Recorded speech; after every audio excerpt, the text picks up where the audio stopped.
আসসালামু আলাইকুম ওরহমতুল্লাহি ওবরাকাতু। ইন্নাল হামদুলিল্লাহি ওয়াহদাহ ওয়াসসালাতু ওয়াসসালামু আলা মান লা নাবিয়্যা বা'দাহ ওয়া আলা আলিহি ওয়া সাহবিহি ওয়া মান ওয়ালাহ, আম্মা বা'দ। আউযু বিল্লাহি মিনাশ শাইতানির রাজীম। কুল উদউল লাযীনা যা'আমতুম মিন দুনিহি ফালা ইয়ামলিকুনা কাশফাদ দুররি আনকুম ওয়ালা তাহবীলা। আলহামদুলিল্লাহ, যাবতীয় প্রশংসা আল্লাহ সুবহানাহু ওয়া তাআলার জন্য। শান্তি ও দরুদ ধারা বর্ষিত হোক রাসূলুল্লাহ সাল্লাল্লাহু আলাইহি ওয়াসাল্লামের উপর। আল্লাহুম্মা সাল্লি আলা মুহাম্মদ ওয়া আলা আলি নবিয়িনা মুহাম্মদ।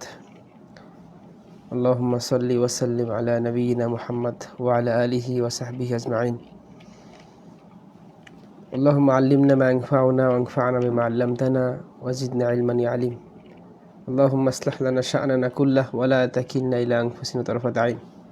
সুপ্রিয় দর্শক শ্রোতাবৃন্দ, আমরা প্রতি সপ্তাহের ন্যায় আজকেও কিতাবুত তাওহীদের ব্যাখ্যার ২৬তম পর্বে কিতাবুত তাওহীদের সবচেয়ে প্রশস্ত ব্যাখ্যা তাইসিরুল আজিজ শেখ আল্লামা সুলাইমান ইবনে আবদুল্লাহ ইবনে মুহাম্মদ ইবনে আব্দুল ওয়াহাব রাহিমাহুল্লাহ যিনি ব্যাখ্যা করেছেন, সেখান থেকে আমরা আলোচনা করছিলাম। বিগত সপ্তাহে আমরা আলোচনা করছিলাম বাবু তাফসির তাওহীদ ও শাহাদা লা ইলাহা ইল্লাল্লাহ। তাওহীদ, শাহাদা, লা ইলাহা ইল্লাল্লাহ এর ব্যাখ্যা, এর তাফসির, এ সংক্রান্ত অধ্যায়ের আমরা পঞ্চম অধ্যায় শুরু করেছিলাম। সেখান থেকে প্রারম্ভিক কিছু কথা বলেছি। আজকে আমরা আরও কিছু কথা বলবো ইনশাআল্লাহ তাআলা। তো ইমাম মুহাম্মদ ইবনে আব্দুল ওয়াহাব রাহিমাহুল্লাহ তিনি এই অধ্যায়ের মধ্যে বাবু তাফসিরুত তাওহীদ, তাওহীদের ব্যাখ্যা করতে গিয়ে, তাফসির করতে গিয়ে তিনি কোরআনের বেশ কয়েকটি আয়াত নিয়ে এসেছেন। তার মধ্যে একটি হলো সূরাতুল ইসরা, সূরা বানী ইসরাঈলের তিনি এখানে ৫৫, ৫৬, ৫৭ নম্বর আয়াত নিয়ে এসেছেন, যার মধ্যে তাওহীদের ব্যাখ্যা, তাফসির পাওয়া যায়। ফাকালা, ব্যাখ্যাকার বলেন, আকাউলুহু তাআলা ক্বালাল মুসান্নিফ রাহিমাহুল্লাহ উলাইকাল্লাযীনা ইয়াদউনা ইয়াবতাগুনা ইলা রাব্বিহিমুল ওয়াসিলাহ আইয়ুহুম আকরাবু ওয়া ইয়ারজুনা রাহমাতাহু ওয়া ইয়াখাফুনা আযাবাহু।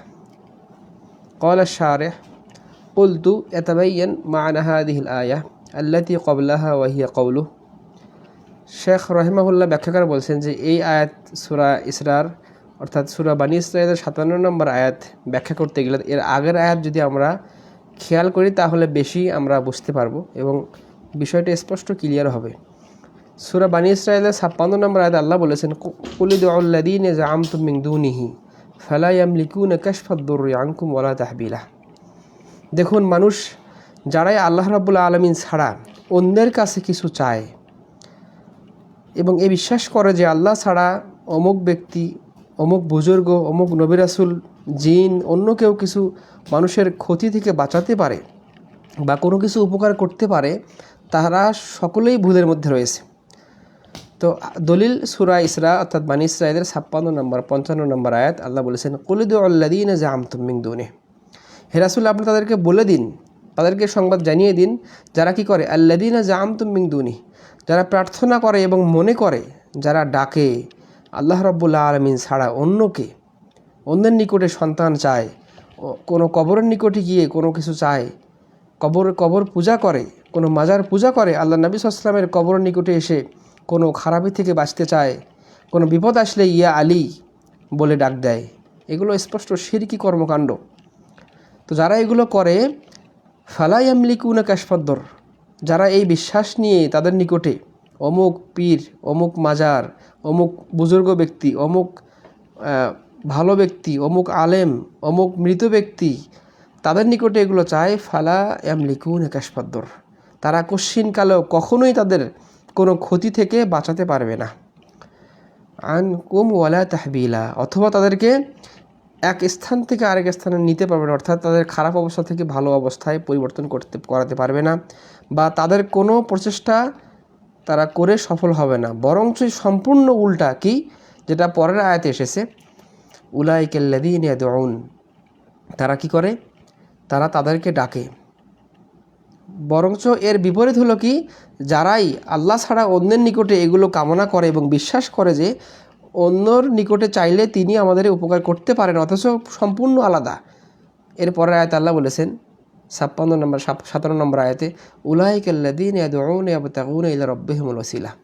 তারা যাদেরকে তারা ডাকে, তারা কি করে? নিজেরাই যাদেরকে ডাকতেছে তারা নিজেরাই কি করে? তাদের রবের কাছে নৈকট্য উপায় অনুসন্ধান করে। অর্থাৎ তারা আল্লাহ ছাড়া যেমন ঈসার নিকটে ডাকে, আল্লাহ ছাড়া সূর্যর নিকটে, চন্দ্রের নিকটে, ওজাইরের নিকটে, এভাবে বিভিন্ন ফেরেশতাদের নিকটে, বিভিন্ন জিনদের নিকটে, নবী এবং রাসূলদের নিকটে প্রার্থনা করে, ওসিলা করে দোয়া করে, বিভিন্ন পীর মাজারের নিকটে গিয়ে ওসিলা করে দোয়া করে। অথচ সেই কবরে যে শায়িত রয়েছে সেই ব্যক্তি নিজেই এখন অনেক মাজলুম অবস্থায় রয়েছে এবং অনেক নিরীহ অবস্থায় রয়েছে। আর সেই যাদের নিকটে তারা আল্লাহ ছাড়া যাদেরকে ডাকে সেই ব্যক্তিরাই, সেই সৃষ্টি কী করে? তারাই নিজেরা তাদের রবের কাছে নৈকট্যের উপায় অনুসন্ধান করে। আইয়ুহুম আকরাবু ওয়ারজুনা রাহমাতাহ। এবং তারা কি করে? তাদের মধ্যে কে কত নিকটতম হতে পারে। ঈসা আলাইহিস সালাম তিনি জীবনে চেষ্টা করেছেন আল্লাহর ভালো বান্দা হওয়ার। তিনি কখনো মানুষকে বলে যাননি যে তিনি মারা যাওয়ার পরে তাকে আল্লাহ হিসাবে মানুষ গ্রহণ করবে। অথচ খ্রিস্টানরা ঈসা আলাইহিস সালামকে, তার মাকে তারা আল্লাহ হিসাবে, আল্লাহর পুত্র, আল্লাহর স্ত্রী, নাউজুবিল্লাহ মিন জালিক, এগুলোকে তারা গ্রহণ করেছে। অথচ তারা যে জিনের দোহাই দিয়ে আল্লাহকে ডাকে, যে বুজুর্গর দোহাই দিয়ে আল্লাহকে ডাকে, সেই বুজুর্গ, সেই সলেহ ব্যক্তি, সেই ভালো ব্যক্তি, তিনি আল্লাহ রাব্বুল আলামিনের নিকটে নিজের জন্য আশ্রয় প্রার্থনা করেন। সেই যেই চন্দ্র এবং সূর্যের পূজা তারা করে, যেমন মাজুসরা চন্দ্র এবং সূর্যের পূজা করতো, অথচ চন্দ্র সূর্য তারাই আল্লাহর দুইটি নগণ্য সৃষ্টি। কোনো দিন চন্দ্র, কোনো দিন সূর্য সকালে ওঠে না আল্লাহ রাব্বুল আলামিনের নিকটে অনুমতি ছাড়া। কিয়ামতের আগে আল্লাহ রাব্বুল আলামিন এই সূর্যকে ওঠার অনুমতি দিবেন না, তখন সে আর উদয়ন করতে পারবে না। অথচ হাস্যকর হলো, এই দুর্বল সৃষ্টির নিকটে অসংখ্য মানুষ তারা কি করে? ওসিলা করে দোয়া করে, তাদের নিকটে চায়, অমুক পীরের মাজারে গিয়ে চায়। অথচ সেই পীরের যেই মাজারের যে পীর, সে নিজে অসহায়, কবরের মধ্যে সে নিজে অসহায়। কিয়ামতের কঠিন ময়দানে সমস্ত নবী রাসূলরা নিজেদের নিয়ে ব্যস্ত থাকবে, কেউ কোনো মানুষের কোনো ডাকে সাড়া দিতে পারবে না, কারণ তারা প্রত্যেকেই অসহায় অবস্থায় থাকবে নিজেদের হিসাব নিয়ে। অথচ মানুষ কতটা বোকা এবং জালেম, নিজের উপর কতটা জুলুম মানুষ করে, তারা কি করে? অল্পতেই এই শিরকগুলো করে ফেলে। আল্লাহ রাব্বুল আলামিন ছাড়া যাকে আহ্বান করতে কোনো মাধ্যম লাগে না, যাতে ডাকতে, যার নিকটে কিছু চাইতে কোনো মাঝখানে কোনো ওসায়েত বা ওসিলা প্রয়োজন হয় না, তিনি মানুষের বান্দার সরাসরি দোয়া কবুল করেন। আল্লাহ রাব্বুল আলামিন প্রতি রাতের শেষ রজনীতে, শেষ ভাগে তিনি দুনিয়ার আসমানে নেমে আসেন এবং তিনি মানুষের নিকটে আহ্বান করেন, মাইয়াদউনি ফাস্তাজিব লাহু। কে রয়েছে আমার নিকটে কিছু চাইবে, আমি তার চাওয়া পূরণ করব। আল্লাহ রাব্বুল আলামিন তিনি চান বান্দা তার নিকটে সরাসরি আহ্বান করুক। তিনি মধ্যস্থতা অবলম্বনকারীকে পছন্দ করেন না। অথচ মানুষ কত বড় জালেম, তারা মধ্যস্থতা অবলম্বনকারীর মাধ্যমে একে তো শিরকে লিপ্ত হয়, দ্বিতীয়ত আল্লাহ এবং তার মধ্যে বন্ধনকে নষ্ট করে ফেলে। কারণ মুশরিকের সাথে আল্লাহর কোনো বন্ধন নেই। কোনো মুশরিককে আল্লাহ রাব্বুল আলামিন তিনি পছন্দ করেন না এবং তার উপর সবচেয়ে বেশি রাগান্বিত থাকেন। আর কোনো মুশরিক যদি বড় শিরক করা অবস্থায় মারা যায়, তাহলে তার দুনিয়া আখিরাত চিরস্থায়ীভাবে ধ্বংসপ্রাপ্ত হবে, কারণ সে কখনোই জাহান্নাম থেকে বের হতে পারবে না, যে বড় শিরকরত অবস্থায় মৃত্যু যার হয়ে যাবে। আলিয়াযুবিল্লাহ। তো এই আয়াতের তাফসিরে ইবনু কাসির রাহিমাহুল্লাহ বলছেন, ইয়াকুলু তাআলা লিল মুশরিকিন, মুশরিকদের সম্পর্কে আল্লাহ রাব্বুল আলামিন বলতে গিয়ে বলছেন, কুল উদউ আল্লাযীনা যাআমতুম মিন দুনিহি, হে রাসূল আপনি তাদেরকে বলে দিন, সেই মুশরিকদেরকে যারা কি করে, মিনাল ইমদাদ ওয়া আরগাবু ইলাইহিম ফাইন্নাহুম লা ইয়ামলিকুন, তারা এমন কিছু মানুষের নিকটে, সৃষ্টির নিকটে তারা কি করে? আল্লাহর সমকক্ষ বানিয়ে দিয়েছে এবং তাদের নিকটে ডাকে। লা ইয়ামলিকুনা, তারা কোনো কিছুর মালিক নয়। তারা একটা নিকৃষ্ট ছোট্ট একটা মশা তৈরি করতে পারে না, বা তাদের খাবার থেকে একটা মাছি যদি একটু খাবার নিয়ে যায় সেটাকে তারা ফিরিয়ে আনতে সক্ষম নয়। তাহলে তারা কিভাবে মানুষের অকল্যাণ থেকে বাঁচাতে পারে? তাহলে কিভাবে সেই বাতিল মাবুদগুলো, যেগুলোকে মানুষ মাবুদ হিসেবে গ্রহণ করেছে, তারা মানুষের উপকার করতে পারে? লা ইয়ামলিকুনা কাশফাদ দুররি আনকুম, আই বিলকুল্লিয়া, তারা মানুষের কোনো ক্ষতি থেকে বাঁচাতে পারে না যাদেরকে মানুষ আহ্বান করে আল্লাহ ছাড়া।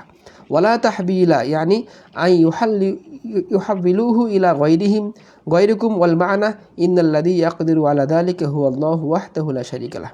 অর্থাৎ যেই মানুষরা আল্লাহ রাব্বুল আলামিন ছাড়া অন্যের নিকটে চায় এবং তার নিকটে এই প্রার্থনা করা যে তারা কি করবে, তাদেরকে ক্ষতি থেকে বাঁচিয়ে দিবে, অথবা তাহবিলা, তাদেরকে খারাপ অবস্থান থেকে ভালো অবস্থানে নিয়ে এসে দিবে, তারা বিপদে রয়েছে, বিপদ থেকে তারা রক্ষা করবে, এগুলো স্পষ্টত ভ্রান্ত এবং ভুয়া। একমাত্র ইন্নাল্লাযী ইয়াকদিরু আলা যালিক, এটা করতে সক্ষম, মানুষের খারাপ অবস্থা থেকে ভালো অবস্থায় পরিবর্তন করতে, মানুষকে বিপদ থেকে বাঁচিয়ে দিতে, মানুষকে বিভিন্ন সমূহ ক্ষতি থেকে বাঁচাতে একমাত্র সক্ষম হুয়াল্লাহু ওয়াহদাহু লা শারীকা লাহ, একমাত্র আল্লাহ রাব্বুল আলামিন, যিনি একক মাবুদ, একক ইলাহ, যার কোনো শরিক নেই। ক্বাল আল আউফি আন ইবনে আব্বাস ফিল আয়াহ, এই আয়াতের তাফসিরে আউফি এবং ইবনে আব্বাস থেকে তিনি বর্ণনা করেছেন যে কানা আহলু শিরক ইয়াকুলুন, যারা মুশরিক তারা বলতো না আবুদুল মালাইকা ওয়াল মাসিহা ওয়া উযাইরা, আগেকার মুশরিকরা বলতো যে আমরা ফেরেশতা, মাসিহ ঈসা আলাইহিস সালাম এবং উযাইর, এই তিনজনের ইবাদত করি, অর্থাৎ এদের মাধ্যমে আমরা আল্লাহকে পেতে চাই। আল্লাযীনা ইয়াদউনা, অর্থাৎ তারা আল মালাইকা ওয়াল মাসিহা ওয়া উযাইরা, তারা মাসিহ ঈসা আলাইহিস সালাম, ফেরেশতা মণ্ডলী এবং উযাইর, তাদের মাধ্যমে আল্লাহকে প্রার্থনা করত, যারা স্পষ্ট মুশরিক ছিল। অকাউলুহু, তারপর ব্যাখ্যাকার বলছেন উলাইকাল্লাযীনা ইয়াদউনা, রাওয়াল বুখারী আন ইবনে মাসউদ ফিল আয়াহ, এই আয়াতের ব্যাখ্যায় ইমাম বুখারী রাহিমাহুল্লাহ যে বর্ণনাটি নিয়ে এসেছেন প্রখ্যাত সাহাবী ইবনে মাসউদ রাদিয়াল্লাহু আনহু থেকে, নাসুন মিনাল জিন কানু ইউবাদুনা ফাসলামু, তিনি এই আয়াতের ব্যাখ্যায় বলছেন ইবনে মাসউদ রাদিয়াল্লাহু আনহু যে এক প্রকার জিন ছিল যারা কি করত, যারা অন্যের ইবাদত করতো আল্লাহ ছাড়া, তবে তারা পরে ইসলাম গ্রহণ করেছে, তারা তাওহীদের পথে ফিরে এসেছে, যেমনটা মানুষরা ফিরে আসে। অফির রিওয়ায়াতের অন্য বর্ণনা এসেছে কানা নাসুম মিনাল ইনস ইয়াবুদুনা নাসা মিনাল জিন, এটাও পাওয়া যায় যে এক প্রকার মানুষ ছিল, তারা কি করত, আল্লাহ রাব্বুল আলামিনের বাদ দিয়ে তারা জিনের ইবাদত করত, জিনের নিকটে সহযোগিতা করতো। আমাদের সমাজে অনেক রয়েছে যারা জিন দিয়ে চিকিৎসা করে, জিনের নিকটে গিয়ে জাদুর বিভিন্ন আশ্রয় নেয়, এগুলো প্রত্যেকেই বড় বড় মুশরিক। কারণ জাদুকে এজন্য ঈমান বিধ্বংসী অন্যতম একটি পাপ হিসেবে উল্লেখ করা হয়েছে। জাদুর মাধ্যমে, জাদুর একেবারে শুরু শেষ প্রত্যেকটাই কুফরি এবং শিরকে পরিপূর্ণ, জাদুর মধ্যে কোনো তাওহীদের অংশ নেই। এজন্য জাদুকরকে ইসলামী রাষ্ট্রে, ইসলামী সরকার তাকে হত্যার আদেশ করা হয়েছে এবং বিনা তওবায় তাকে তওবা করার সুযোগ দেওয়া হবে না। আর জাদুবিদ্যা শেখা, চর্চা করা, এগুলোতে আশ্রয় নেওয়া, বিশ্বাস করা, এগুলো ঈমান পরিপন্থী কাজ। এই জন্য আল্লাহ রাসূল সাল্লাল্লাহু আলাইহি ওয়াসাল্লাম বলেছেন, যে ব্যক্তি কোনো গণকের নিকটে যায় এবং সে যেগুলো বলে সেগুলোকে অকপটে স্বীকার করে, বিশ্বাস করে, সেই ব্যক্তির 40 দিনের ইবাদত কবুল হবে না, অর্থাৎ সে একেবারে তার ঈমান বিনষ্ট হওয়ার পর্যায়ে চলে যেতে পারে যদি সে সেগুলোকে বিশ্বাস করে। কারণ জাদুবিদ্যার মাধ্যমে অসংখ্য জিনের আশ্রয় গ্রহণ করা হয় এবং আল্লাহ রাব্বুল আলামিন ছাড়া তাদের নিকটে দোহাই দেওয়া, বিভিন্ন ওসিলা অবলম্বন করা, প্রার্থনা করা, বিভিন্ন কিছু করা হয় যেগুলো একমাত্র আল্লাহর জন্যই শোভা পায়। ওয়াকাল সুদ্দি আন আবি সালেহ আন ইবনে আব্বাস, প্রখ্যাত মুফাসসির সুদ্দি রাহিমাহুল্লাহ তিনি আবু সালেহ থেকে, তিনি ইবনে আব্বাস সাহাবী থেকে বর্ণনা করেন, যিনি আল্লাহ রাসূল সাল্লাল্লাহু আলাইহি ওয়াসাল্লাম থেকে এটা ব্যাখ্যা নিয়েছেন। ইবনে আব্বাস রাদিয়াল্লাহু আনহু, এই আয়াতের দ্বারা উদ্দেশ্য হলো ঈসা ওয়া উম্মুহু ওয়া উযাইর, অর্থাৎ তারা কি করত, তারা আল্লাহকে বাদ দিয়ে এগুলোকে মাধ্যম অবলম্বন করত, ঈসা আলাইহিস সালামকে, তার মা মারিয়াম আলাইহিস সালামকে, উযাইরকে। এবং অন্য বর্ণনা এসেছে মুগীরা আন ইব্রাহিম কানা ইবনে আব্বাস, ইমাম মুগীরা বলছেন তিনি ইব্রাহিম আন-নাখাই থেকে, তিনি ইবনে আব্বাস থেকে, যে এই আয়াতের ব্যাখ্যা হলো তারা হুম ঈসা উযাইর আশ-শামস আল কামার, চন্দ্র সূর্য, ঈসা উযাইর, এগুলো তারা পূজা করতে, এগুলোর মাধ্যমে আল্লাহকে তারা পাওয়ার চেষ্টা করত।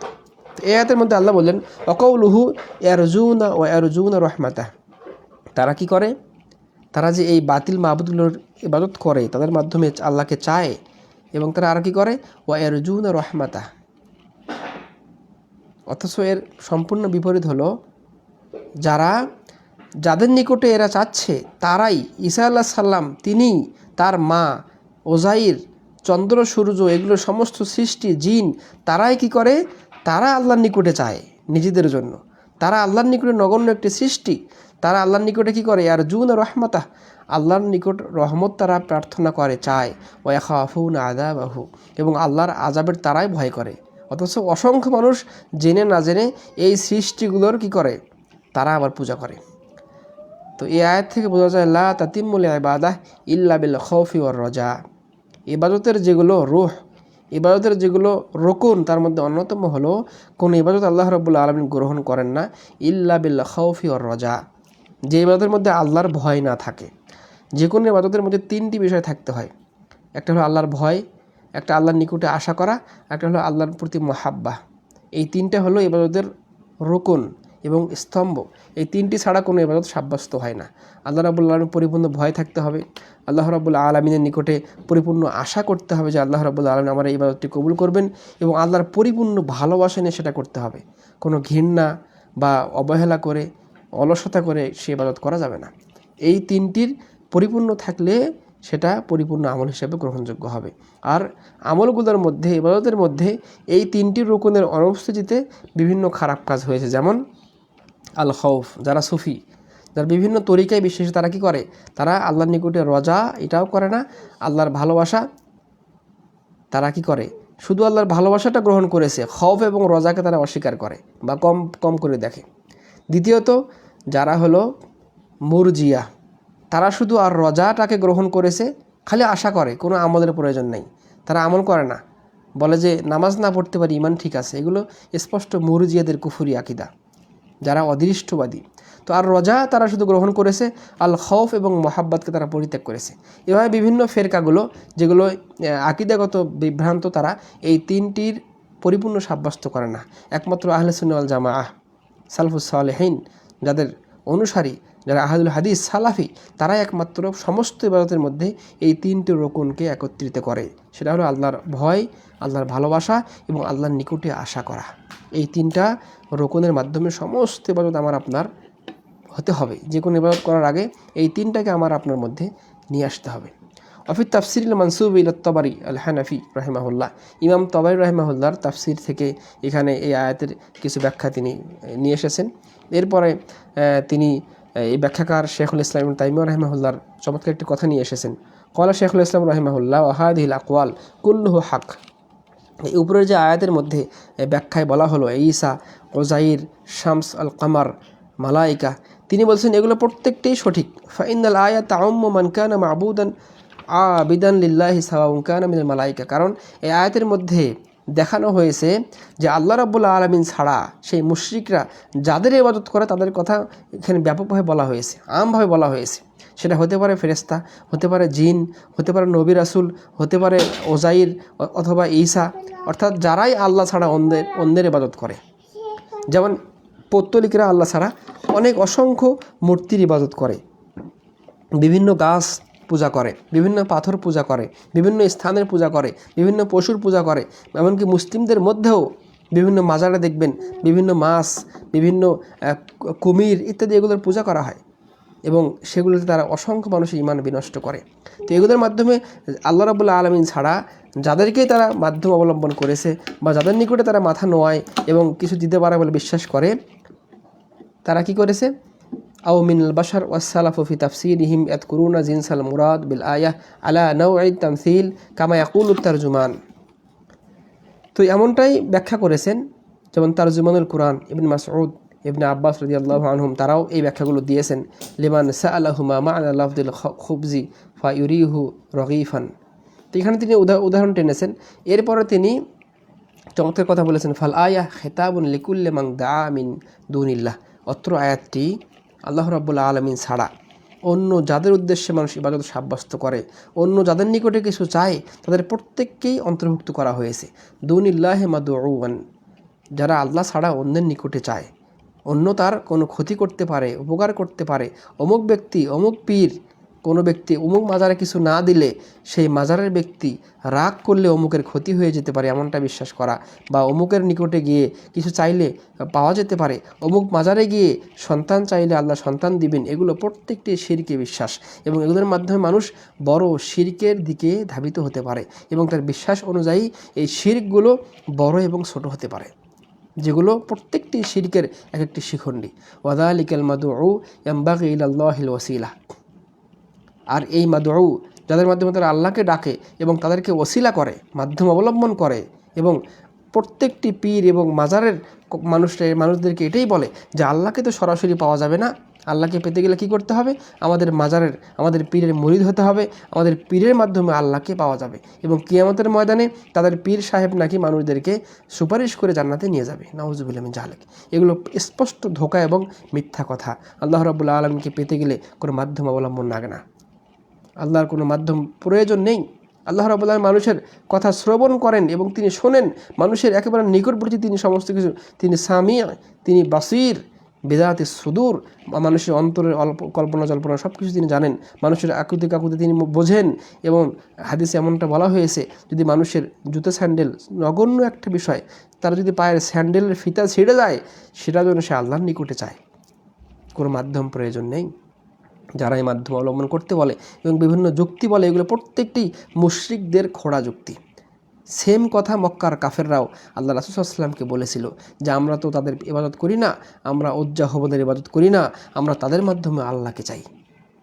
এবং কাবা ঘরের আশপাশে 360টি যে মূর্তি তারা রেখেছিল, তারা প্রত্যেককেই নির্দিষ্ট কারণে রেখেছিল। নির্দিষ্ট মূর্তি ছিল সফরের আগে তার নিকটে গিয়ে দোয়া চাইতো, যাতে করে সফরে কোনো বালা মুসিবত না হয়। নির্দিষ্ট মূর্তি ছিল যার নিকটে ধন সম্পদের বরকতের জন্য আল্লাহর নিকটে ওসিলা করত। এভাবে যেমন বর্তমানে দেখবেন হিন্দুরাও তারা বছরে যতগুলো পূজা করে, নির্দিষ্ট পূজার জন্য নির্দিষ্ট মূর্তি রয়েছে, ওদের নির্দিষ্ট দেবতা রয়েছে, ইলমের দেবতা, ধন সম্পদের দেবতা, ক্ষতি থেকে বাঁচার দেবতা, দুনিয়ার উপকার ইত্যাদি সমস্ত কিছুর দেবতা রয়েছে, যেগুলো তারা মাধ্যম অবলম্বন করে।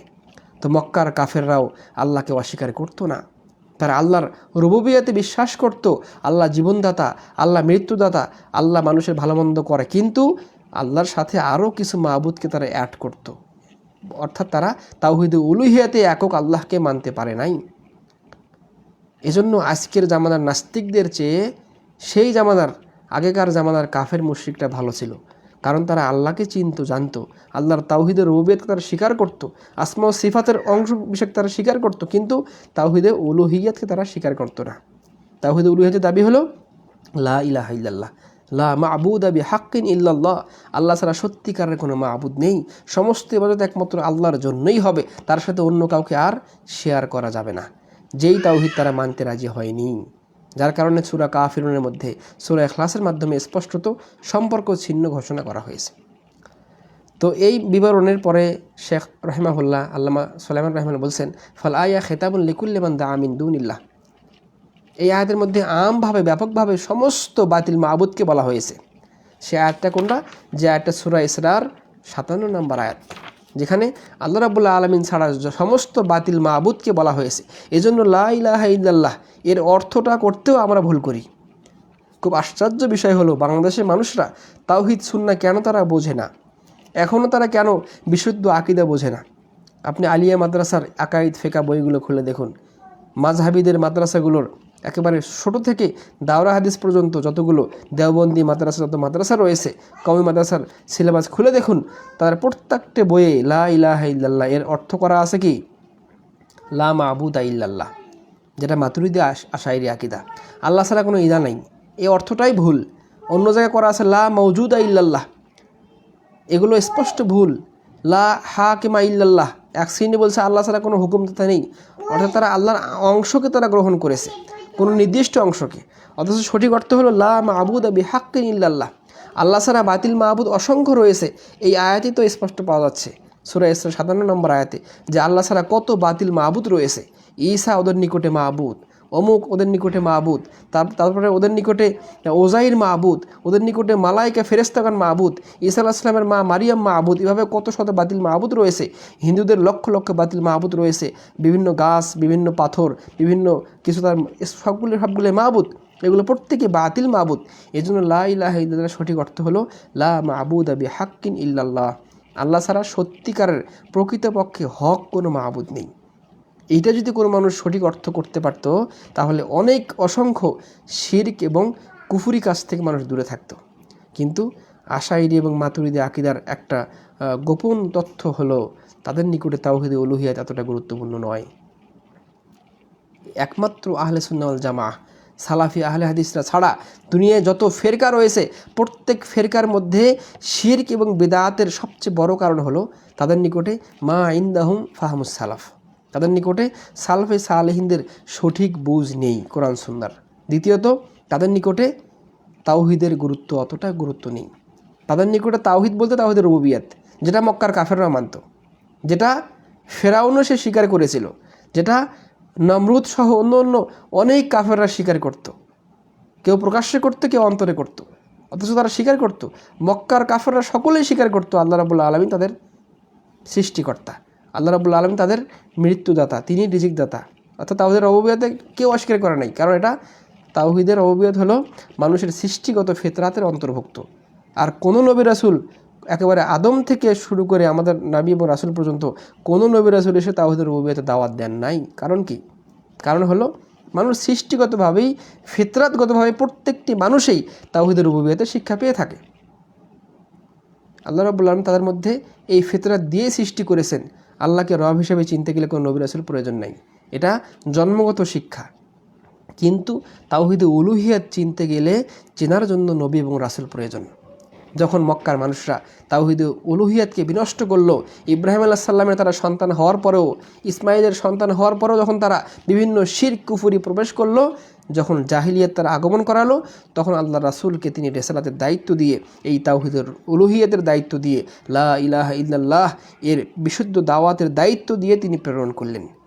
নূহ আলাইহিস সালামের সময় মানুষরা সকলেই ভালো ছিল, সকলেই তাওহীদপন্থী ছিল, কিন্তু যখন তার মধ্যে বিভিন্ন বুজুর্গ ব্যক্তিদের কবর কেন্দ্রিক অনেকগুলো শিরক শুরু হয়ে গেল এবং তারা আল্লাহর উলুহিয়াতে শিরক করলো, তখনই আল্লাহ রাব্বুল আলামিন প্রথম রাসূল নূহ আলাইহিস সালামকে এই লা ইলাহা ইল্লাল্লাহ এই বিশুদ্ধ তাওহীদ উলুহিয়াতের দাওয়াত দিয়ে তিনি প্রেরণ করলেন। এভাবে প্রত্যেক নবী এবং রাসূল তারা তাওহীদ উলুহিয়াতের দাওয়াত দিয়েছেন। কোনো নবী এবং রাসূলকে পাওয়া যাবে না যে কেবলমাত্র তাওহীদের রুবুবিয়তের দাওয়াত দিয়েছেন, না, এটা সৃষ্টিগত তাওহীদ। অথচ আহলে সুন্নাহ ওয়াল জামাত ছাড়া, আহলে হাদিস সালাফিরা ছাড়া সারা দুনিয়াতে সকলের নিকটে তাওহীদে রুবুবিয়তটা আসল তাওহীদ, যেটা মানুষের ফিতরাতি তাওহীদ, যার জন্য মানুষের দাওয়াত প্রয়োজন নাই। প্রত্যেকেই সৃষ্টিগত সেই তাওহীদ পেয়ে থাকে। অর্থাৎ আমি যেটা বোঝাতে চাইলাম সেটা হলো যে মানুষরা, আহলে হাদিসরা ছাড়া, সালাফিরা ছাড়া তারা তাওহীদের মূল বিষয়টিই বোঝে না। এজন্যই আমাদের সমাজে এতটা শিরকের আস্ফালন। যেই রাষ্ট্রে, যেই দেশে, যেই অঞ্চলে বিশুদ্ধ তাওহীদের যত প্রচার প্রসারণা কম হবে, সেখানে তত শিরক এবং কুফরি বেশি হবে। এটাই নিয়ম। যেই এলাকাতে, যেই অঞ্চলে, যেই দেশে তাওহীদের গুরুত্ব যত বেশি হবে, বিশুদ্ধ আকীদার গুরুত্ব বেশি হবে, সেখানে শিরক এবং কুফরি বিদআত সবচেয়ে কম হবে। এটাই বাস্তবতা। তো তারপর শেখ বলছেন, ফাকুল্লু মান দাআ মাইতান আও গায়িবান মিনাল আম্বিয়া ওয়াস সালিহিন সাওয়াউম কানা বিলফযিল ইস্তিগাসা আও গায়রিহা ফাকাদ তানাওয়ালাতহু হাদিহিল আয়াহ। এই সূরা ইসরার 57 নম্বর আয়াতে আল্লাহ এটাই বললেন যে প্রত্যেক যারাই যে কোনো মৃত ব্যক্তি অথবা অদৃশ্য অথবা কোনো নবী রাসূল অথবা আগেকার জামানার কোনো সালেহ ব্যক্তি, তাদেরকে কী করবে? সাওয়াউম কানা বিলফযিল ইস্তিগাসা, তাদের নিকটে চাইবে, তাদের কবরের নিকটে গিয়ে চাইবে, বিপদে পড়লে ইয়া আলী বলে ডাকবে, এরকম আল্লাহ ছাড়া অন্যের নিকটে ইস্তেগাসা সাহায্য প্রার্থনা করবে, আও গায়রুহা অথবা অন্য কারো সাহায্য প্রার্থনা করবে, ফাকাদ তানাওয়ালাতহু হাদিল আয়াহ, তারা প্রত্যেকে এই আয়াতের অন্তর্ভুক্ত হয়ে যাবে। যে আয়াতে বলা হচ্ছে কি, যে আল্লাহ রাব্বুল আলামিন ছাড়া তারা যাদের নিকটে চায়, ফালা ইয়ামলিকুনা কাশফাদ-দুররি আনকুম ওয়ালা তাহবিলা, তারা কিঞ্চিত পরিমাণও তাদের উপকার করতে পারে না এবং তারা লা ইয়ামলিকুনা কাশফাদ-দুর, তাদের ক্ষতি থেকে বাঁচাতে পারবে না, যেটা স্পষ্টত আয়াতের ব্যাখ্যা।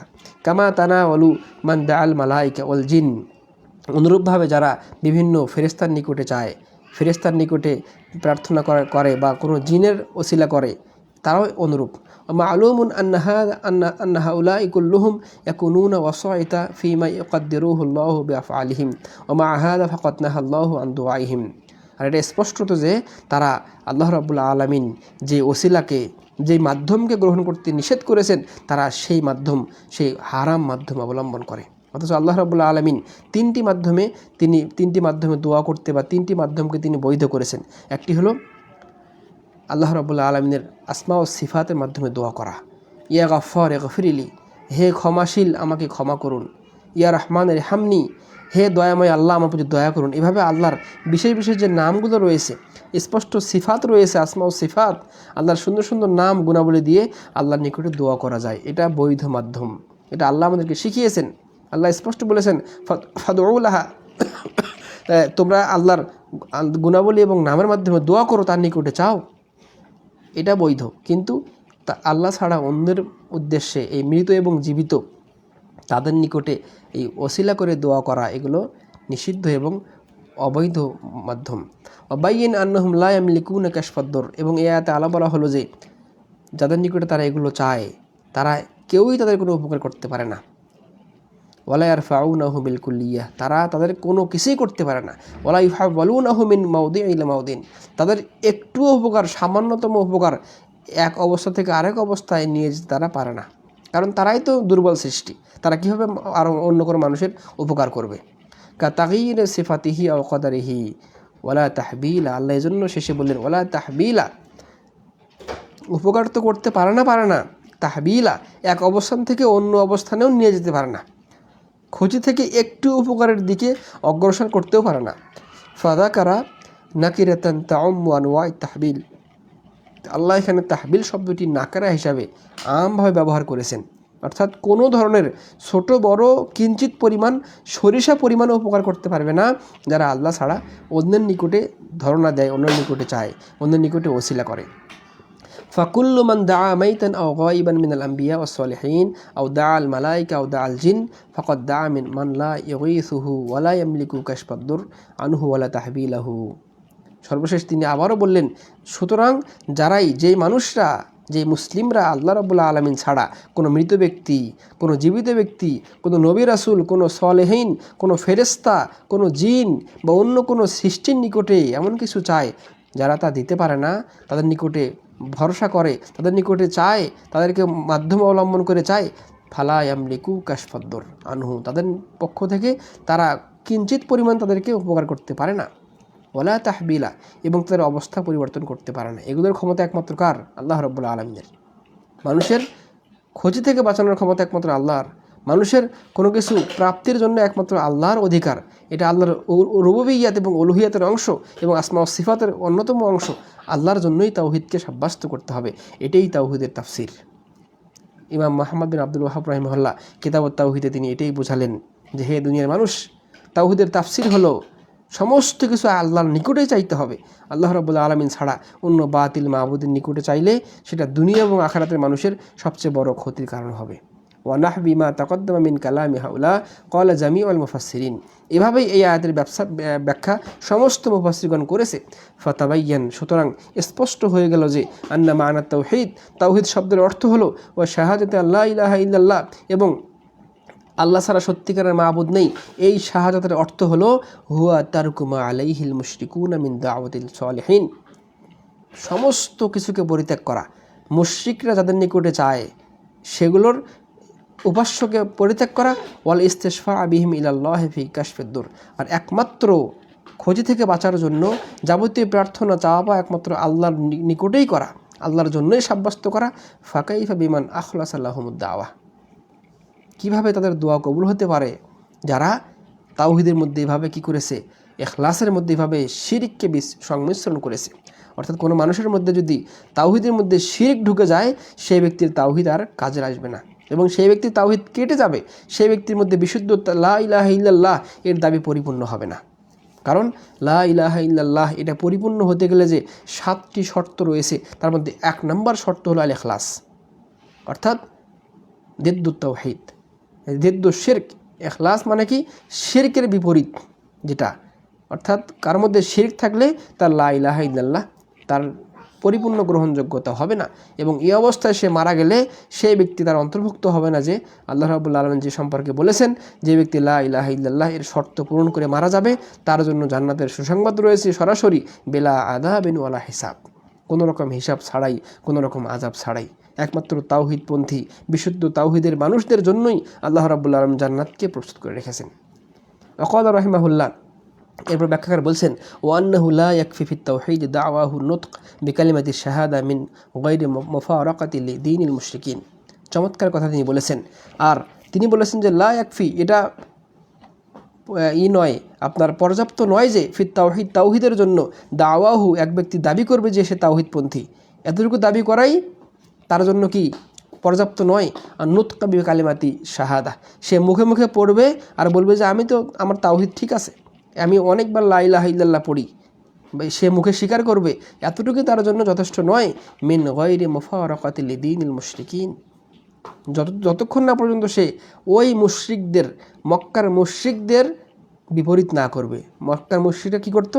মক্কার মুশরিকরা, মক্কার আল্লাহ সাল্লামের যে সময়ের জামানার কাফেররা ছিল, তারাও তাওহীদে রুবুবিয়্যাতকে স্বীকার করত এবং মুখে মুখে বলতো, তারাও হজ করত, তারাও মক্কা তাওয়াফ করত, কিন্তু তারা কি করত?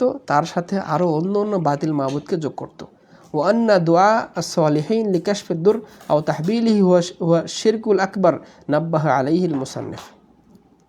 এরপর তিনি আবার শেষে বললেন যে আল্লাহ রাব্বুল আলামিন ছাড়া কোনো সলেহ, কোনো পীর বুজুর্গ, মাশায়েখ, কোনো ভালো ব্যক্তির কবরে গিয়ে বা তাদের নিকটে এই বিশ্বাস করে দোয়া করা যে লিকাশফিদ্দুর, তারা ক্ষতি থেকে বাঁচাতে পারে, সমূহ ক্ষতি থেকে বাঁচাতে পারে, মানুষের কোনো দুনিয়াবি আখিরাতের কোনো অকল্যাণ থেকে কল্যাণ দিতে পারে, এটা শিরকুল আকবার, বড় শিরক। কেউ এই বিশ্বাস করলে, এই কাজগুলো করলে, কবর পূজা এই উদ্দেশ্যে করলে, কবর নিকটে গিয়ে এভাবে চাইলে সে বড় শিরকে লিপ্ত হবে, যেটা তাকে মুসলিম থেকে বের করে দিবে। নাব্বাহ আলাইহিল মুসান্নিফ রাহিমাহুল্লাহ, ইমাম মুজাদ্দিদ শাইখুল ইসলাম মুহাম্মদ ইবনে আব্দুল ওয়াহাব রাহিমাহুল্লাহ এই বিষয়টি এখানে তিনি সতর্ক করেছেন এবং সাবধান করেছেন। ক্বাল আল মুসান্নিফ রাহিমাহুল্লাহ, এরপরে ইমাম মুহাম্মদ ইবনে আব্দুল ওয়াহাব রাহিমাহুল্লাহ তারপরে চমৎকার একটি আয়াত নিয়ে এসেছেন সূরা যুখরুফের 26 এবং 27 নম্বর আয়াত, যেখানে আল্লাহ বলেছেন ক্বাউলুহু তাআলা ওয়া ইয ক্বালা ইব্রাহিমু লিআবি ওয়া কওমিহি ইন্নানি বারাউম মিম্মা তা'বুদুন ইল্লাল্লাযী ফাতারানি। অতীব চমৎকার একটি আয়াত। ইব্রাহিম আলাইহিস সালাম, যার রক্তের কণিকা প্রতিটি মুসলিমের মধ্যে প্রতিবাহিত হচ্ছে। তো এই আয়াতের তাফসির দেখলে আমরা আরও স্পষ্ট হব যে তাফসিরে তাওহীদের তাফসিরটা কী, তাওহীদ শব্দের অর্থ কী, তাওহীদের ব্যাখ্যা কী। তো এখানে ব্যাখ্যাকার শেখ সুলাইমান রাহিমাহুল্লাহ তিনি বিখ্যাত তাফসির ইবনে কাসির থেকে নোট করেছেন, ক্বালা ইবনু কাসির রাহিমাহুল্লাহ ইয়াকুলু তাআলা মুখবিরান আন আবদিহি ওয়া রাসূলিহি ওয়া খলিলিহি ইমামিল হুনাফা ওয়া ওয়ালিদি মান বুইসা বা'দুহু মিনাল আম্বিয়া। তো ইবনে কাসির রাহিমাহুল্লাহ বলছেন আল্লাহ রাব্বুল আলামিন এই সূরা যুখরুফের এই অত্র আয়াতে তিনি সংবাদ দিয়েছেন আমাদেরকে আন আবদিহি ওয়া রাসূলিহি, তার বন্ধু, তার বান্দা, তার রাসূল, ইমামিল হুনাফা ওয়া ওয়ালিদি মান বুইসা বা'দুহু মিনাল আম্বিয়া, অসংখ্য নবী এবং রাসূলের পিতা ইব্রাহিম আলাইহিস সালাম ও খলিলিহি, তার বন্ধু সম্পর্কে সংবাদ দিয়েছেন যে আল্লাযী তানতাসিবু ইলাইহি কুরাইশুম মিন নাফসিহা ওয়া মাযহাবিহা, এমনকি মক্কার যে কুরাইশদের নিকটে আল্লাহ রাসূল অবতারিত হয়েছিলেন, যিনি জন্মগ্রহণ করেছিলেন, সেই কুরাইশরাও এই ইব্রাহিম আলাইহিস সালামের সন্তান ইসমাইলের বংশধর। যারা মক্কার কাফের কুরাইশরাও নিজেদেরকে, তারা ইব্রাহিম আলাইহিস সালাম এবং ইসমাইল আলাইহিস সালামের সন্তান, তাদের বংশধর তারা দাবি করত, নিজেদেরকে তাদের দিকে নিসবত করত। অথচ ইব্রাহিম কি বলে গেছেন? ইন্নাহু তাবাররাআ মান আবিহি ওয়া কওমিহি ফি ইবাদাতিহিমুল আওথান। সেই ইব্রাহিম এই তাওহীদের জন্য, এই তাওহীদের মিল হয়নি, তাওহীদের অমিলের কারণে তিনি তার আপন পিতা, আপন গোত্র, তার বংশ, তার রাষ্ট্র, তার একেবারে চারপাশের মানুষ, বংশীয় মানুষ, তার নিজের কওম, সমস্ত কিছু থেকে কী করেছেন? নিজেকে মুক্ত ঘোষণা করেছেন। কারণ কি? ফি ইবাদাতিহিমুল আওথান, একটাই দোষ, তার পিতা, তার আপনজন, তার কওম, তার গোত্রের মানুষরা কী করত? মূর্তি পূজা করত, অর্থাৎ শিরকে আকবার করত, বড় শিরকে তারা লিপ্ত ছিল। তিনি বহুবার দাওয়াত দিয়েছেন, তিনি শেষ পর্যন্ত তাকে বাড়ি থেকে বের করে দেওয়া হয়েছে, তাকে ত্যায্য পুত্র করা হয়েছে, তাকে মারার জন্য সে সময় সমস্ত মানুষরা অনেক কিছু করেছিল, যেটা আমরা সকলে জানি। তাকে আগুনে পোড়ানোর জন্য কত চেষ্টা করেছিল, শেষ পর্যন্ত তিনি হিজরত করেছেন, নিজের পরিবার থেকে বের হয়ে গেছেন, নিজের দেশ থেকে, রাষ্ট্র থেকে তিনি এই তাওহীদকে নিয়েই দূরে সফর করেছেন এবং তিনি অন্য দেশে পাড়ি জমিয়েছেন। তবুও তাওহীদের সাথে তিনি শিরক এবং তাওহীদের সাথে সংমিশ্রণ ঘটান নাই। আর আজকে আমাদের সমাজে দুই একটি ভোট, একটু কিছু সাপোর্ট পাওয়ার জন্য, একটু কিছু জনগণের সাপোর্টের জন্যই তাওহীদ এবং শিরককে কীভাবে মানুষরা সকাল সন্ধ্যায় পরিবর্তন করে দিচ্ছে, মূর্তি পূজার সাথে আপোষ করছে একটু কিছু দুনিয়ার স্বার্থের জন্য। অথচ তারা দাবি করে তারাও ইব্রাহিম আলাইহিস সালামের সন্তান এবং ইব্রাহিম তাদের মিল্লাতি জাতির পিতা। নাউজুবিল্লাহ মিন যালিক। এই দাবি স্পষ্ট মিথ্যা, যারা এভাবে শিরকের সাথে কি করতে পারে, আপোষ করতে পারে। তো আল্লাহ বলেছেন ইব্রাহিম আলাইহিস সালামের সেই কথাকে নকল করতে গিয়ে, ইন্নানি বারাউম মিম্মা তা'বুদুন, হে আমার কওমরা। তিনি তার পিতাকে বললেন এবং তার কওমকে বললেন, নিশ্চয় আমি বারাউম মিম্মা তা'বুদুন, তোমরা যে বাতিল মাবুদগুলোর ইবাদত করো, যেই মূর্তিগুলোর ইবাদত করো, পূজা করো, এগুলো থেকে আমি সম্পূর্ণ আলাদা। আমি তোমাদের সাথে কোনো সম্পর্ক নেই, আমার সাথে তোমাদের সম্পর্ক ছিন্ন। ইল্লাল্লাযী ফাতারানি, তবে হ্যাঁ, আমি একমাত্র আমার সমস্ত ইবাদত সেই সত্তার জন্য সাব্যস্ত করি। ফাতারানি আল্লাযী ফাতারানি, যিনি আমাকে সৃষ্টি করেছেন, যিনি আমাকে দুনিয়ায় প্রেরণ করেছেন, যিনি আমাকে ফিতরাত দিয়ে ইসলাম দিয়ে প্রেরণ করেছেন। ফাইন্নাহু সাইহাদিন, আর সেই একক আল্লাহ, সেই আল্লাহ রাব্বুল আলামিন সত্য মাবুদ, তিনি আমাকে কি করবেন, অচিরেই সঠিক পথ প্রদর্শন করবেন দুনিয়া আখিরাতে।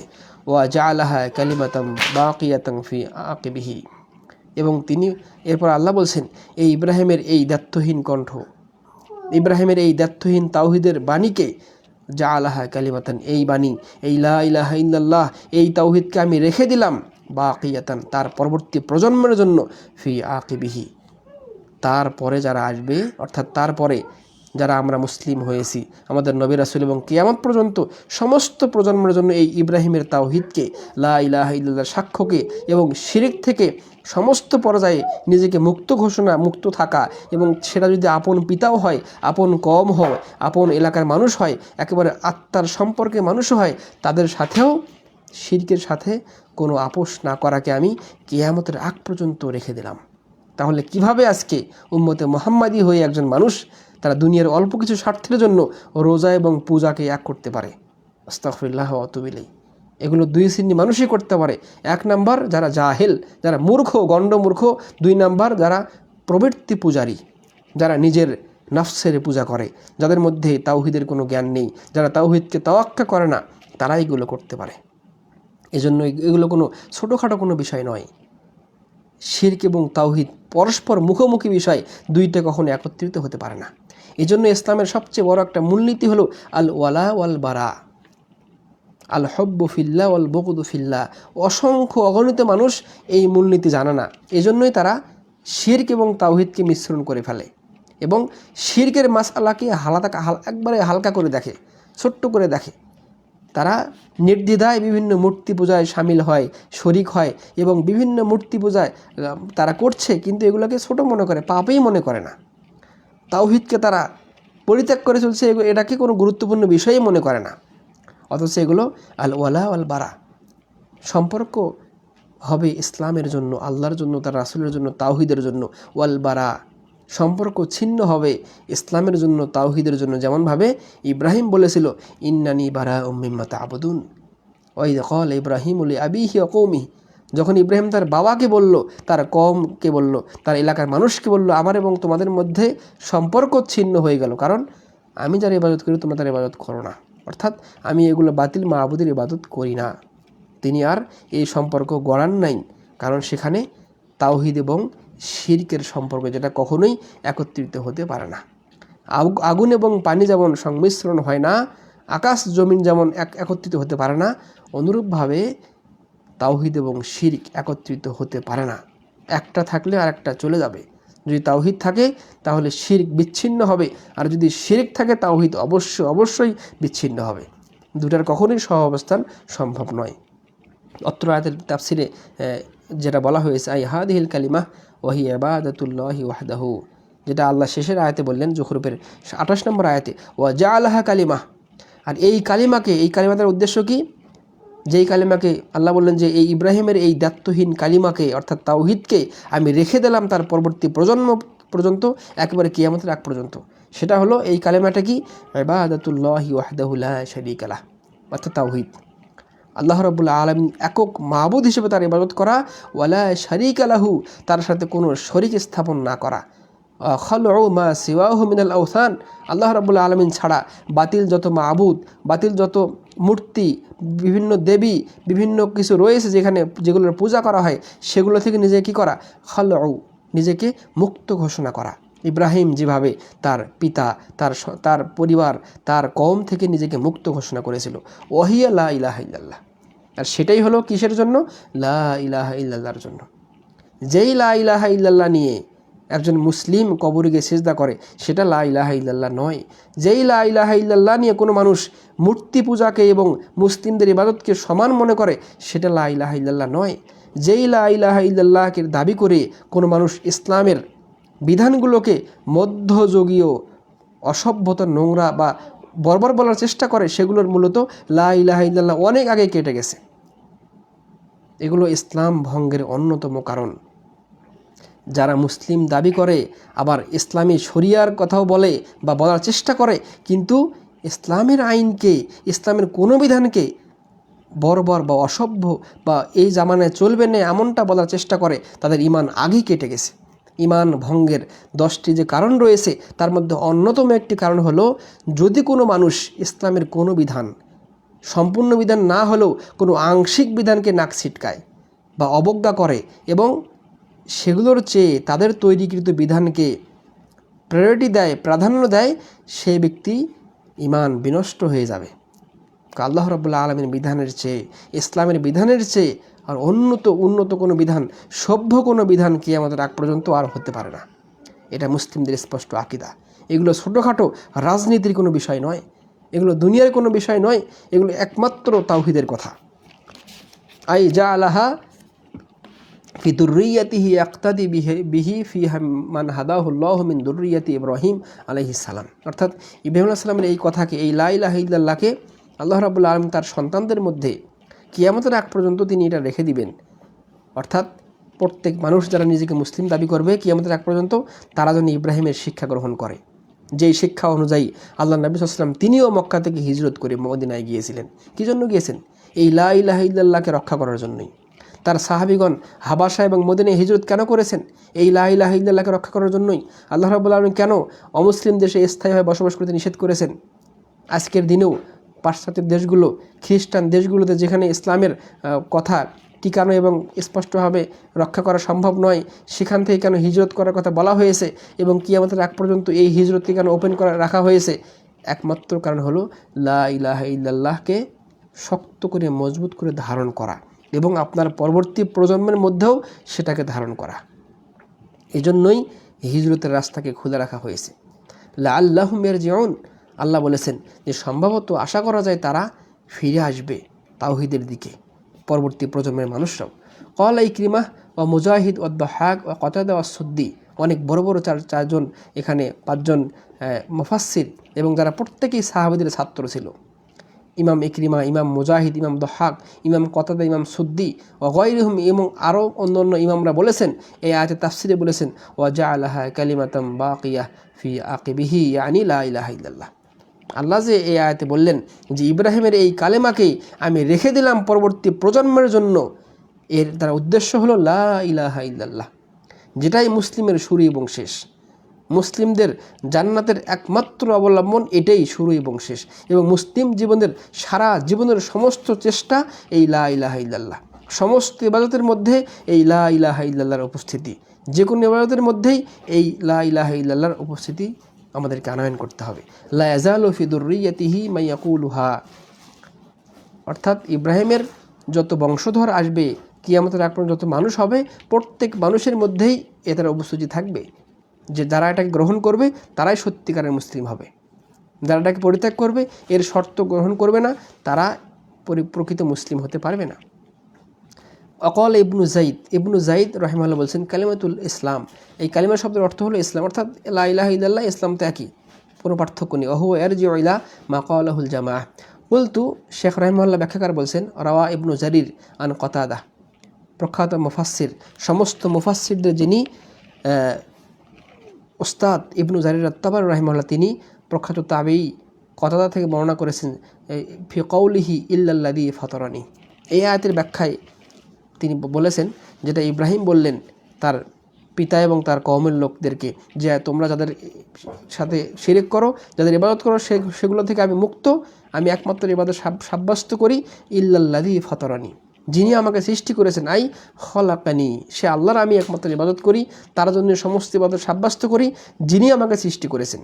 ও আনহু ইন্নানি বারাউম মিম্মা তা'বুদুন ইল্লাল্লাযী ফাতারানি ক্বালা ইন্নাহুম ইয়াকুলুনা ইন্নাল্লাহা রাব্বুনা ওয়া লা ইন সাআলতাহুম মান খালাকাহুম লা ইয়াকুলুনাল্লাহ ফালাম ইয়াবরা মিন রাব্বিহি।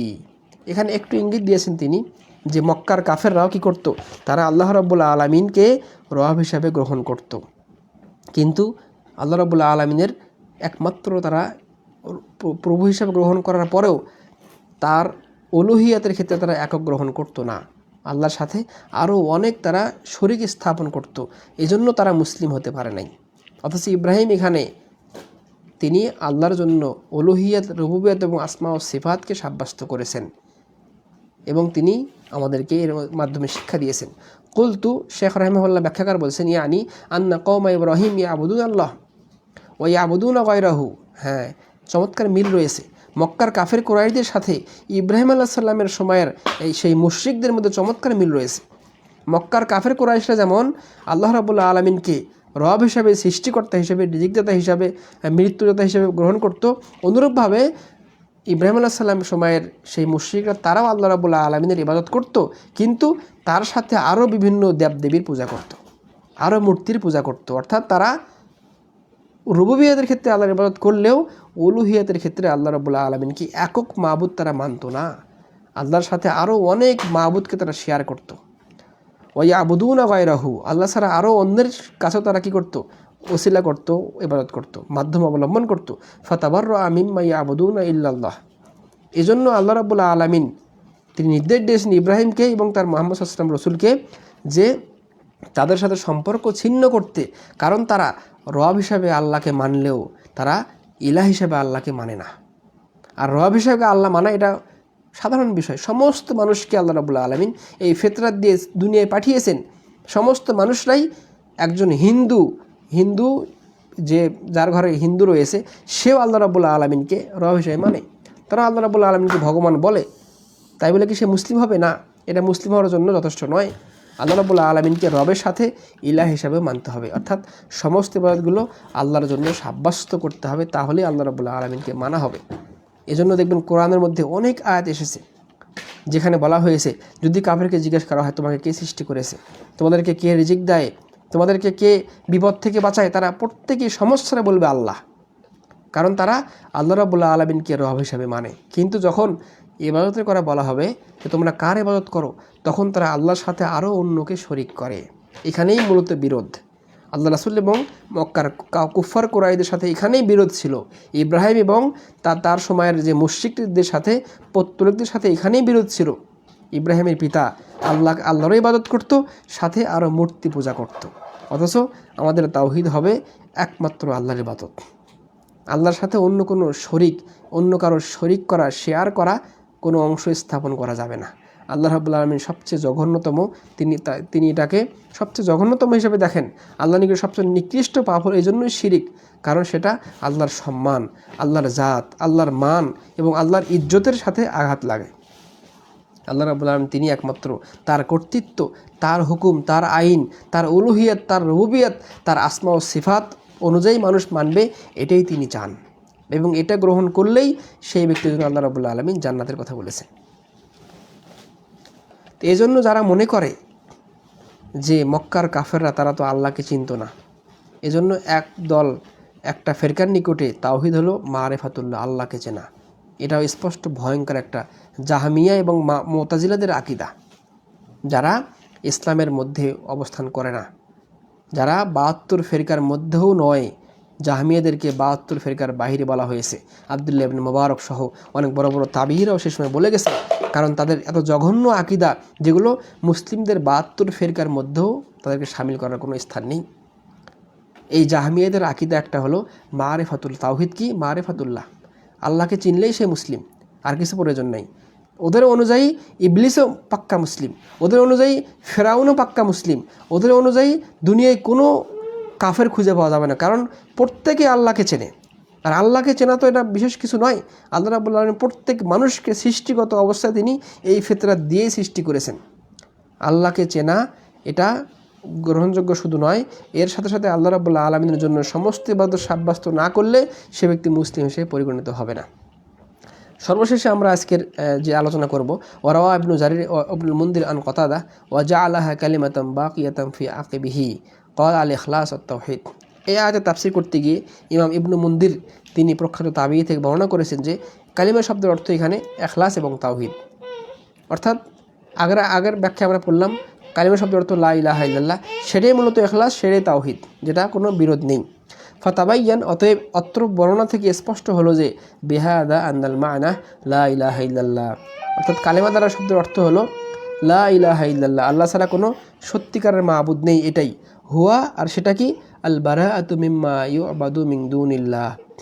এই লা ইলাহা ইল্লাল্লাহর অর্থ হলো আল বারাআত, সম্পর্ক ছেদ করা, সম্পর্ক ছিন্ন করা, মিম্মা ইউ'বাদু মিন দুনিল্লাহ, আল্লাহ ছাড়া যাদের ইবাদত করা হয় তাদের প্রত্যেকের সাথে নিজেকে সর্বতভাবে সম্পর্ক ছিন্ন করা। যেভাবে ইব্রাহিম আলাইহিস সালাম তিনি সম্পর্ক ছিন্ন করেছিলেন তার বাবার সাথে, তার কওমের সাথে, এই জন্যই যে তাওহীদের জন্যই। এরপরে কি? ওয়া ইফরাদুল্লাহি বিল ইবাদাহ, সমস্ত ইবাদতগুলো একমাত্র আল্লাহর জন্যই সাব্যস্ত করতে হবে। ওয়াযালিকা হুয়াত তাওহীদ, এটাই হলো তাওহীদ। লা মুজাররাদাল ইকরার বিউজুদিল্লাহি ওয়া মুলকিহি ওয়া কুদরাতিহি ওয়া খালকিহি লিকুল্লি শাই, শুধুমাত্র আল্লাহকে মালিক হিসাবে, আল্লাহকে সব কিছুর সৃষ্টিকর্তা হিসাবে, আল্লাহর অস্তিত্বে বিশ্বাস হিসাবে মানার নামই তাওহীদ নয়।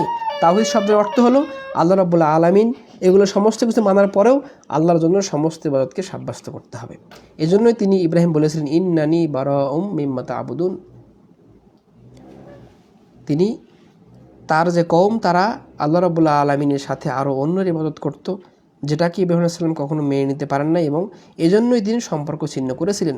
ফাস্তাসনা মিনাল মা'বুদিন রাব্বাহু ওয়া যাকারা সুবহানাহু আন্না হাযিহিল বারাআহ ওয়া হাযিহিল মাওয়ালাহ হিয়া শাহাদাতু আল্লা ইলাহা ইল্লাল্লাহ। অতএব আমরা স্পষ্ট বুঝলাম যে আল্লাহ রাব্বুল আলামিনের একমাত্র ইবাদত সাব্যস্ত করা এবং অন্য অন্য বাতিল মাবুদ থেকে নিজেকে বিচ্ছিন্ন করা, নিজেকে সম্পর্ক ছিন্ন করার নামই হলো শাহাদাতু আল্লা ইলাহা ইল্লাল্লাহ। এটাই তাওহীদের ব্যাখ্যা। কিতাবুত তাওহীদের ৫ম অধ্যায়ের যে তাফসীরুত তাওহীদ, তাওহীদের তাফসীরটা হলো এটাই, যে সংক্ষিপ্ত করে যদি আমরা বলি সেটা হলো লা মা'বুদা ইল্লাল্লাহ, আল্লাহ ছাড়া হক কোনো মাবুদ নেই।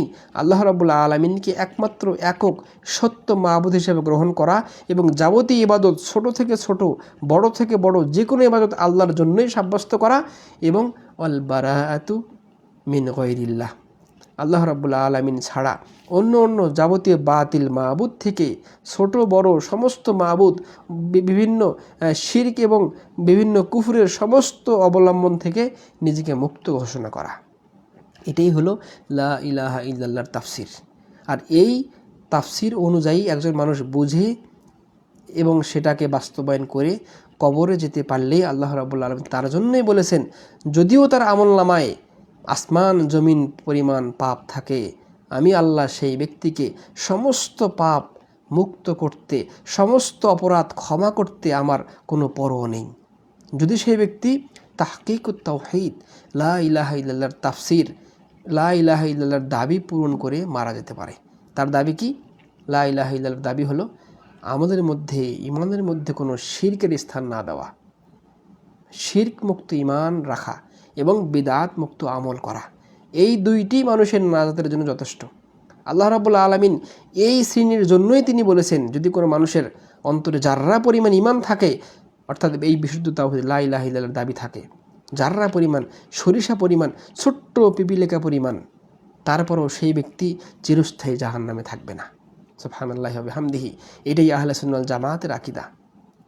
আল্লাহ রাব্বুল আলামিন সর্বশেষ যেই ব্যক্তিকে জাহান্নাম থেকে বের করবেন, হ্যাঁ, প্রথম অবস্থায় জাহান্নামে আমলের কারণে অনেক মানুষ যেতে পারে, যাদের খারাপ আমলের দাড়িপাল্লা ভারী হয়ে গেছে ভালো আমলের চেয়ে, তারা সাময়িক জাহান্নামে যেতে পারে, কিন্তু জাহান্নাম থেকে আল্লাহ রাব্বুল আলামিন 3 অঞ্জলি মানুষকে বের করে আনবেন।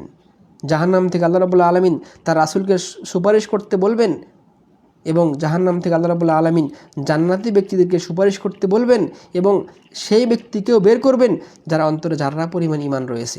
এই ব্যক্তি কারা? এই সমস্ত ব্যক্তিগুলো তারাই যাদের মধ্যে তাহকিকুত তাওহীদ, তাওহীদের বাস্তবায়ন ছিল, যাদের মধ্যে শিরিক ছিল না, যারা তাওহীদের দাবি পূরণ করে মারা গেছে।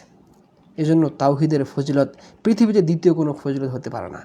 যত ইবাদত রয়েছে সমস্ত ইবাদতের চেয়ে তাওহীদের মর্যাদা, বিশুদ্ধ আকীদার মর্যাদা এই জন্যই সবচেয়ে বেশি। আর একজন মানুষ হিসাবে আমাদের মুসলিমদের প্রতিটি ইবাদতের মধ্যে আল্লাহ রাব্বুল আলামিন তাওহীদের অংশ রেখেছেন। সালাত, সিয়াম, হজ, জাকাত, যত ইবাদত আমরা করি প্রত্যেক ইবাদত, এমনকি যে কোনো দোয়া, যে কোনো আয়াত আমরা যেটাই তেলাওয়াত করি প্রত্যেকটির মধ্যেই তাওহীদের নিশ্চয়তা এবং তাওহীদের বিশেষ অংশ বিশেষ রয়েছে, আমরা বুঝি অথবা বুঝি না। তো এই জন্য আমরা আমাদের জীবনের সবচেয়ে বড় চ্যালেঞ্জ হলো বিশুদ্ধ ঈমান, শিরক মুক্ত ঈমান এবং বিদআত মুক্ত আমল, যদিও সেটা পরিমাণে অল্প হয়ে থাকে। তো আল্লাহ রাব্বুল আলামিন আমাদেরকে তাওহীদকে সুনিশ্চিত করে কবরে যাওয়ার তৌফিক দান করুন। আল্লাহুম্মা আমিন। আল্লাহুম্মা ইন্না নাসআলুকা তাহকিকাত তাওহীদ ফি হায়াতিনা। আল্লাহুম্মা আসলিহ লানা শা'নানা কুল্লাহ ওয়া লা তাকিলনা ইলা আনফুসিনা তারফাতা আইন।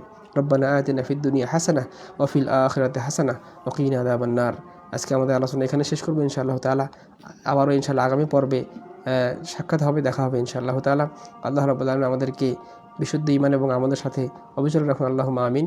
হাদা ওয়া সাল্লাল্লাহু ওয়া সাল্লাম আলা নবিয়িনা মুহাম্মদ ওয়া আলা আলিহি ওয়া সাহবিহি আজমাইন। আসসালামু আলাইকুম ওয়া রাহমাতুল্লাহি ওয়া বারাকাতুহু।